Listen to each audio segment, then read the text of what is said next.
And where are you from, Reyna? I'm from North Carolina. What's that famous for? Basketball, Right. barbecue. Isn't everywhere. Basketball and barbecue, I think those are the 2 big things. Uh, North Carolina is a huge college basketball state, so, growing up, definitely you had to have a college team. yeah. Do you play? No, I have 2 left feet, but School. I cheer very well. All right. Yeah, good stuff. Glad to hear it. I'm James Matthews, and this is day 106 of Trump's second term. And as always on Trump 100, we're kicking off the week with a conversation. Hello, Reyna Walters-Morgan. Hello. Rena, you're the vice chair of the Democratic National Committee. The governing that's the governing body, of course, of the Democratic Party. And you're in charge of civic engagement and voter participation. Rena, thanks very much for joining us on Trump 100. Thank you so much for having me. I'm so happy to be here today. Rena, let's start with that job description: civic engagement, voter participation. That's a huge issue here, isn't it? It really is, and when you think about what Democrats need to do to win, it really is the crux of our task. We have to make sure that people understand what it takes to vote. It also includes participation, so that means making sure that people are actually going out to vote and doing what we can to register voters and expand the base. And my portfolio also includes voter protection. And that really ensures that every eligible American who casts a ballot actually casts a ballot that counts. Yeah, let's talk about participation. Who's not participating, Rena, and why? Well, I think if you look at the results of the last election, there were a lot of people who chose the couch over voting. I think we just didn't give a message that resonated with them. And the message Hmm. can't be, don't vote for the other guy. It has to be why you should vote for us. And so there were voters in rural America who said that we essentially didn't show up early enough and that we hadn't had enough conversations with them. I think there were people who will say that they feel like Black men, Latino men didn't necessarily hear a message from us that resonated with them. Also, on the economy, there are a lot of people who told us that they thought the price of eggs were too high. And I think Hmm. we should have listened a little bit more when they were talking about their concerns about the economy. Yeah. What message did Trump land? Say, with you mentioned black men. What message did Trump land there that you feel to? I think one of the things that the Trump campaign did really well was um, giving people a sense of maybe I should try something different. This person is a disruptor. And so I think during the campaign, he was talking about the economy, he was talking about security, he was talking about issues that everyday Americans really care about. And that's not to say that the Democratic Party was not talking about those issues. We were, but I think the way that he spoke about those issues, unfortunately, just resonated with more people. Yeah. Is that a failure, I wonder, from the top? I mean, much talk about Kamala Harris leadership that didn't land with the demographics that it needed to. No, I'll be very frank. I think that Kamala Harris ran the best campaign that she could have run. She had about a 107-day runway, and she brought an excitement to the party that I think was needed in those last few weeks of the election. But Hmm. you can't win an election in 107 days. And she had a lot to do. She had to introduce herself to voters. She had to explain her positions on things. She just didn't have enough time to do it. Yeah. Which leads me, of course, to my next question. 107-day runway, was that too short because Joe Biden left it too late to step down? I'll be very honest. There are a lot of things that we can Monday morning quarterback on. And I am not in a position to say that him stepping out sooner or later would have made the difference. What I can tell you is that Kamala Harris ran a great campaign. And I really do think that had she had more time, that we would have made a bigger difference. Rena, Monday morning quarterback.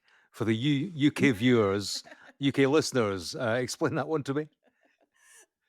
Uh, I forget that football in the UK is different than football in America. Yeah. So, American football, we have a Monday night football game, and then, the next day at the water cooler when you're at work and you're talking to your colleagues about the games, the phrase comes from, essentially giving your perspective on something that happened yesterday. Yeah. If you'll allow me, Mhm. Rena, there were people, before Joe Biden stepped down who said, it's time to step down, well before that 107-day period. Were you one of them? Did you see a president who was failing and actually should have called it quits, perhaps in the midterms during his last term? Well, I worked at the DNC during the midterms. Here's what I can tell you about the 22 campaign is that Joe Biden was one of the most successful presidents in history, probably since FDR in terms of the midterm result. There was supposed to be a red wave in the Mhm. 2022 midterm, and historically, the party that holds the White House in a midterm election generally does not do well in that midterm election, and that was not the case. And so based on that 2022 performance and how well Biden did and how well Democrats did, there was nothing to me that indicated at that point in time that he was not a president who was on the rise and doing the things exactly that Americans needed him to do. Rena, let me ask you about where we are now in terms of who's running the country. Donald Trump. Tell me your view as you watch it unfold. Well, I think his first 100 days have been a disaster. I think there are a lot of voters who have buyer's remorse, and they did not anticipate that Trump would wreck the economy and wreck government and their lives in the Uh, way are, that are he people has. telling you that, Rena? Polling is telling us that. Fox News did a poll recently, and the result of some of their polling is quite telling. The majority of Americans, I believe it was about 56%, disapprove of the job that Trump is doing. Voters disagree on his tariffs, they disagree on his handling of the economy. So it's not just me, voters are not happy. Yeah. So, Rena, as a key Democratic Party worker, what are you doing to turn that around? So a lot of what I do is talking to Democrats. I want to be a bridge for the concerns and the challenges that people are facing on the ground and making sure that those concerns and challenges are represented in the decisions being made by leadership. The other thing that I'm really focused on is expanding the base. So, what are we doing to educate voters? What are we doing to make sure that they understand that the Democratic Party is, in fact, the party of working people? And what are we doing to protect the rights of voters? Because if we do all of this work to persuade, if we do all of this work to expand the base and we're registering voters and we're getting our message out, we've got to make sure that once they cast those votes, that those ballots actually count. We are in court a lot these days, unfortunately, because the Trump administration has little respect for the rule of law. And so they have been issuing a lot of executive orders that are unconstitutional, that are power grabs. And we're making sure that we are holding the administration accountable. Yeah, tell me about that. You speak about power grabs. Where are they and what form do they take? And what section of the community are we talking about? So the Trump administration issued several executive orders that targeted law firms. He targeted these law firms by name, and he targeted these law firms for a variety of reasons, including um, working with Democrats. He targeted law firms because they stood up for the right to vote. He targeted law firms because they challenged him in his first administration. And he targeted law firms because they hired people that he didn't like. And the intent is to have a chilling effect on those law firms and the work that they will do and their willingness to stand up for what's right. He also issued an executive order that was supposed to be an election integrity executive order. This executive order would have made it harder for women who have been married and changed their last names to register to vote, harder for minorities and young people to register to vote. Yeah, make it harder how, Rena? So, especially for that executive order, it would have required that women who have been married and changed their last name when they register to vote their ID or birth certificate would have to match their name exactly. So when you get Mhm. married and you change your name does not match the name on your birth certificate.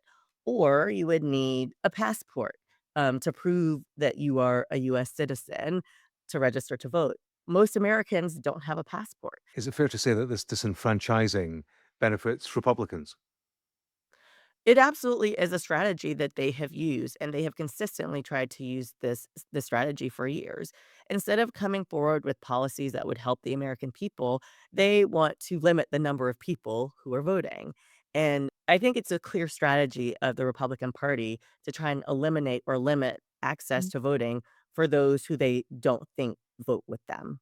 Let me ask you about Democrats on Capitol Hill, Reyna. They have been criticized for not being vocal enough in their resistance to Trump's actions in his first 100 days. Do you think that's fair criticism? I I do think that there are people who are frustrated with what they have seen, and they're frustrated because the Trump administration is sowing chaos. There are people who are scared. There are people who are nervous about their jobs. There are people who are nervous about the economy. And I think people are looking for leadership that will reflect the concerns that they have. And I think if you look on the Hill, there are many people who are doing that work. There have been Democrats on the Hill who have been fighting from day one. When Doge went in and tried to disrupt USAID, there were members on the Hill who were out in front protesting in terms of some of the deportations that have been happening. There are US senators and members of Congress who are going to El Salvador and who are asking the tough questions. And so there is fight. There are people doing the work that needs to be done. I think one of the challenges, to be very transparent, is that I think people think that there is going to be a knight in shining armor, and that's not the world that we live in right now. It's going to take each and every individual standing up in their communities and fighting back and doing the things that they need to do to hold this administration accountable. There is not a magic pill. This is not a bad dream that we're going to wake up from tomorrow. This is going to be the fight for the next year, 2 years, 3 years, and 4 years, and every person has to do what they need to do and step up to the plate and do their part to make sure that we're fighting back. Yeah, speaking of knights in shining armor, I just wonder where you turn your gaze currently, Reina. We've got the big fight the oligarchy roadshow, very well attended. Bernie Sanders, Alexandra Ocasio Cortez, big hit, high profile. Is that where the comeback comes from, or is it Gavin Newsom? Is it Pete Buttigieg? I just wonder who amongst the personalities that we have on our horizon, where do you put your money right now? I am officially neutral. Of course you are. Look, I think we've got a lot of amazing talent in the Democratic Party, and I think over the course of the next few years, we are going to see that talent shine through. Yeah, officially you are neutral, Rena. I am. Unofficially, let me ask you, of the names that are on the horizon, the names I mentioned, uh, who has the most Democrat appeal right now? I actually haven't seen any polling on the presidential candidates yet. I think it's Uh, very early for that. yeah. Um, and and Really, and Rena? No, I really do think it's too early for that because I Okay. think that right now, people are really focused on the House. Right now, the Republicans have the US Senate, the House, and the Supreme Court and the executive branch. And so right now, we need to make sure that we are giving messages that will resonate with voters in order to win back the House in 2026. Okay, all right. And in terms, and looking at the midterms, what would you see as the main issues there? I mean, Donald Trump's record, I assume, but in the past it has been abortion, healthcare reform, and so on. What would you see as the key issues going forward? The economy is absolutely the number one issue for most Americans right now. The price of eggs in the United States is about $7 a carton. For those who may not be familiar, normally I wouldn't spend more than $2 for a carton of eggs. And so the price of groceries are high. Inflation is high. Trump is playing Simon Says with these tariffs, and the economy is just in a state of uncertainty now because Trump's economic policies are failing. And so I think as we're moving into 2025, as we're moving into 2026, um, people are concerned about the economy. Donald Trump, Rena, is omnipresent. You turn on the TV, he's there. Look at your phone. There's a Trump headline every 10 minutes. Do you have a problem within the Democratic Party just capturing the attention of the general audience? Never mind those who are politically tuned in. I personally, am of the position that we can't get bogged down by everything that Trump says. That is the strategy. The goal is to flood the zone. They've been very clear about this. Their goal is to distract. Their goal is to, cause chaos and to strike fear in people. And we've got to remain focused on the task at hand. I don't believe that we have to chase down every Trump headline. There is going to be a Trump headline every day. There are going to be multiple Trump headlines every day. We have to stay focused on getting voters registered. We have to stay focused on making sure that they understand that the Democratic Party is a party of working people and that the Democratic Party is, in fact, a better choice. Can I ask you one last time about the next presidential candidate, Rena? Yeah, tell me, do you think there will be somebody from left field who might actually fill that role from outside the party? I love how persistent you are. What do you think? I think that we are going to have a lot of really great candidates going into 2028, and You know what wouldn't surprise me what if wouldn't surprise you? if George Clooney stepped forward and put his hand up. What do you say? Anything is possible. Oh, that's not a no. Anything anything is possible.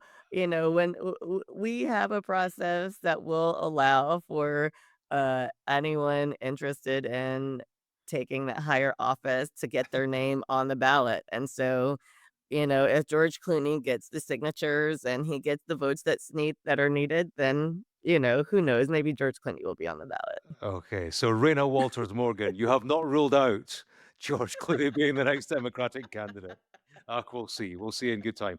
Reyna, listen, thank you. It's been a pleasure talking to you. Thank you so much for having me. It's been a pleasure. Yeah, cheers, Reyna. That is it for day 106 of Trump 100. As always, you can get in touch with us on Trump100 at sky.uk. And do make sure to follow the podcast wherever you're listening. We'll be back tomorrow for day 107. See you then.